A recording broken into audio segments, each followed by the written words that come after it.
Hello, welcome to Smart Investing on TFNFinancialNews.com. I'm Krista Das.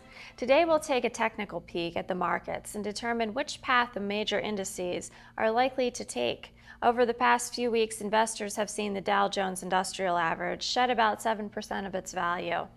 With subprime lending woes hitting hard, many out there would describe the current mood as grim. In fact, the spillover effect is in full steam. Home builders and the European Central Bank are just the latest players to join the fray. However, my next guest today is an expert technician and experienced trader from Wall Street who believes now is the time to buy. Joining me is Stephen Oakes, Editor-in-Chief of Volume Spike Alert. Thanks for coming on the show. Thank you for having me, Krista. Stephen, the overall economy appears to be extremely vulnerable in the face of a summer sell-off. Shouldn't investors sit on the sidelines until the market gets back on its feet? Well, my philosophy is there's always an opportunity in the market. You just have to know where to look. For example, if the banking industry is weak on subprime fears, then you can either short the equities topping out or play the put options. Usually when the market rolls over and decides to play dead, it's a good time to even out the balance in your portfolio, especially when it comes to the number of long positions versus the short ones that you have.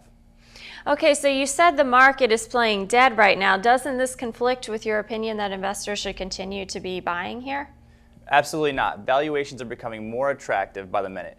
Even though the market appears to be weak at the moment, my guess is that we're entering into a brief consolidation period over the next few months. But there are many factors out there that have me bullish. First, if you take a look at the seasonal bullish periods, the major indices usually perform well in the months leading into the year-end holiday buying season. I know we're only in August here, but before you know it, we'll be up to our necks in snow. And the second point I like to make here is that in order to be successful in the market, you have to be willing to play contrarian sometimes. It's what I do best, and my readers are making money faster than these Wall Street fat cats brushing the bagel crumbs off their $200 ties. Okay, wait a second here. My apologies for chiming in, but some people out there are making profits by latching on the backs of institutional buyers and insiders. That's true, but these are isolated success stories. I'm talking about the average Joe out there that tunes into a story stock at the last second after the market has already acted. Look, it's hard to get anywhere when you follow the herd. Chances are you'll get burned either buying at the very top or selling at the bottom. One thing that investors should note is that the overall trend for the major indices still points north. If you look at the chart of the Dow Jones Industrial Average between 2004 and the beginning of 2006, the level of movement would be enough to put you to sleep. But then something interesting happened. Flush with sideline capital and momentum, the market rallied about 3,000 points in the span of just 1 year. So when you take a look at a 1,000-point pullback, I'd argue that it's both temporary and necessary for a sustainable uptrend to continue. I mean, daily fluctuations of 200 to 400 points in the market these days are becoming the norm. Percentage-wise, these are not significant moves. The Dow recently bounced off its 200-day moving average near 13,000 and should find buying support to ride out the storm. The objective is to climb back above that 13,500 level and hold ground. Technical indicators say we're swimming in oversold territory, and I couldn't agree more. So be prepared to hit the buy button within the next few weeks. This is great, Stephen, but could you perhaps point to some industries or plays out there that investors should get into today? Sure, I say let's roll the dice and play a little Monopoly here.